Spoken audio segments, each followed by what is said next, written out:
Gracia y paz a todos en esta hora. Hoy vamos a iniciar la serie de las doctrinas de la gracia. Y hoy vamos a comenzar con una introducción a las doctrinas de la gracia y luego vamos a continuar una por una. Y vamos a hacer lectura de la palabra en Romanos 3:9, donde el título allí dice: no hay justo. ¿Qué pues? ¿Somos nosotros mejores que ellos? En ninguna manera. Pues ya hemos acusado a judíos y a gentiles que todos están bajo pecado, como está escrito: no hay justo ni aun uno, no hay quien entienda, no hay quien busque a Dios. Todos se desviaron, a una se hicieron inútiles.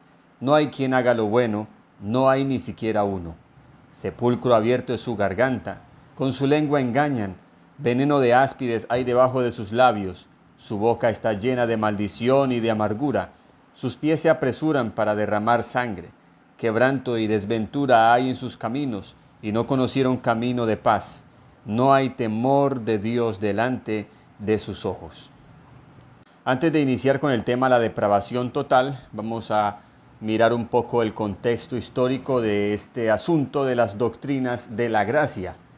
Estas doctrinas son un conjunto de doctrinas soteriológicas o doctrinas de la salvación, de la teología reformada.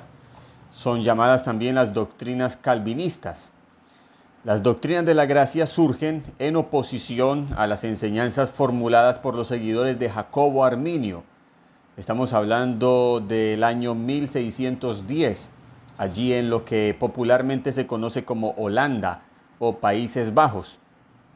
Hasta este momento, la mayoría de las iglesias en Europa habían adoptado las confesiones de la fe de Bélgica y de Heidelberg, las cuales se apegaban a las enseñanzas reformadas, es decir, lo que luego llamaron los calvinistas.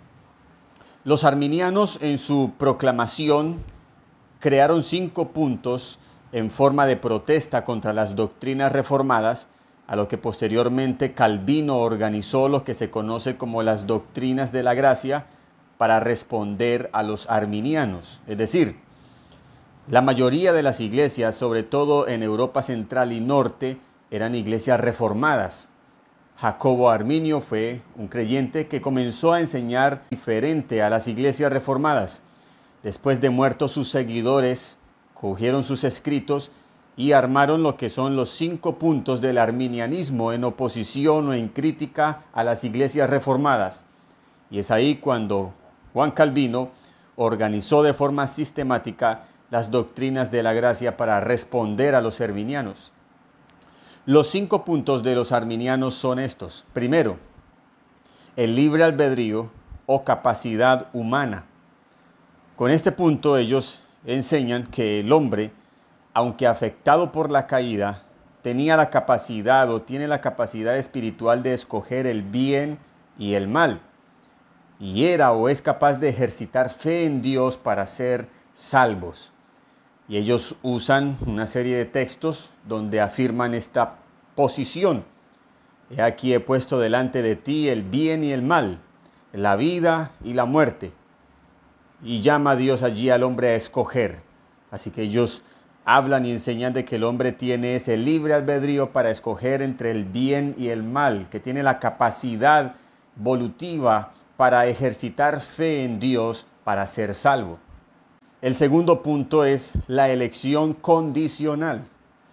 Este punto enseña que Dios puso sus manos sobre todos aquellos individuos que sabían que iban a responder al Evangelio.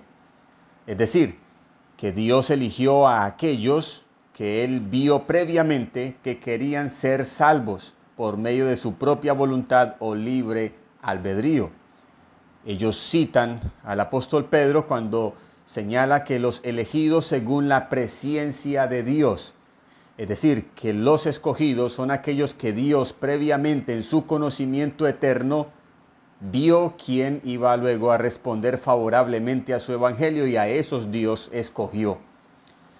Esto enseña entonces que el estado del hombre no es de depravación total, sino de una depravación parcial, que el hombre, aunque fue afectado por el pecado de Adán y Eva, no obstante el hombre no fue la imagen depravada totalmente, sino desvirtuada parcialmente. Tercero, la redención universal o expiación general. Este punto enseña que Cristo murió para salvar a todos los hombres, pero solo de un modo potencial. La muerte de Cristo hizo posible que Dios perdonara a los pecadores, pero a condición de que aquellos creyeran. Y el texto allí es Juan 3:16, donde ellos citan que de tal manera amó Dios al mundo, y de allí se extrae la redención universal o expiación general. De tal manera amó Dios al mundo que dio a su Hijo unigénito para que todo aquel que en Él cree no se pierda, mas tenga vida eterna. Cristo murió por todo el mundo, pero es potencializada o aplicada en aquellos que creen. Esta es la posición arminiana en este punto. El cuarto es la gracia resistible. Este punto enseña que el Espíritu Santo, cuando comienza la obra de traer un pecador a Cristo, éste puede ser eficazmente resistido. Es decir, que el hombre puede resistir la gracia de Dios por su libre albedrío. Y allí se cita en el momento cuando Faraón, ante todas las señales y portentos y maravillas que Dios desplegó para liberar al pueblo de Israel, Faraón resistió a Dios. De allí se toma este texto para resaltar esta posición de que la gracia de Dios puede ser resistible. Y la quinta posición es la caída de la gracia.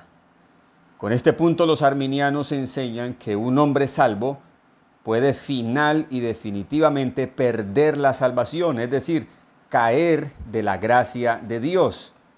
Y se cita el apóstol Pablo cuando escribió allí a los Gálatas, donde señala el apóstol Pablo que los Gálatas habían caído de la gracia de Dios, quien nos fascinó para no obedecer a la verdad. A vosotros, ante cuyos ojos Jesucristo ya fue presentado claramente entre vosotros como crucificado. Y luego en el capítulo 5, versículo 4 dice, de Cristo os desligasteis, los que por la ley os justificáis, de la gracia habéis caído. Así que con este texto ellos sustentan de que el hombre puede caer de la gracia de Dios, que el hombre puede perder la salvación.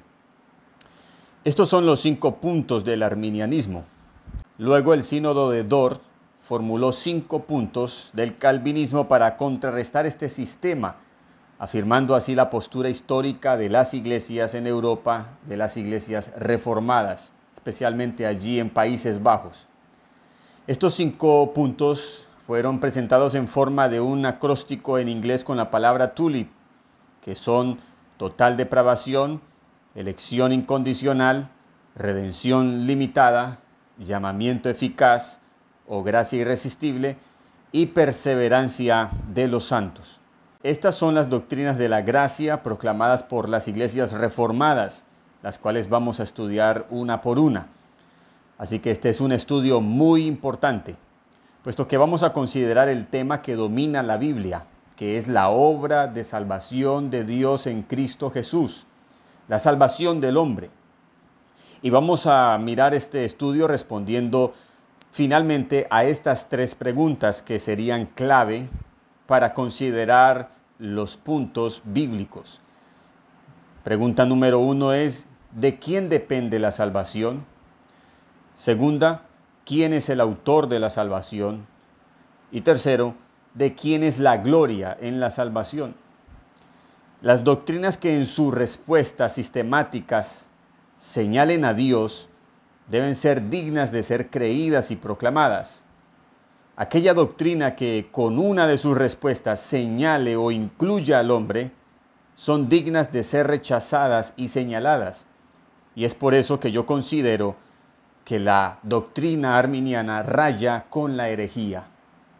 Y es así como vamos a iniciar con nuestro próximo estudio, con el primer punto, que sería la depravación total. Ese es el punto número 1, un punto muy importante porque es la razón de las demás doctrinas de la gracia. Esta es la causa de la gracia de Dios manifestada a los hombres. Así que Debemos ser muy claros en este primer punto, que es la depravación total, que es la postura que nosotros hemos adoptado, las doctrinas de la gracia, la depravación total, no parcial, sino la depravación total del hombre. Así que nos vemos en el próximo estudio. Gracia y paz.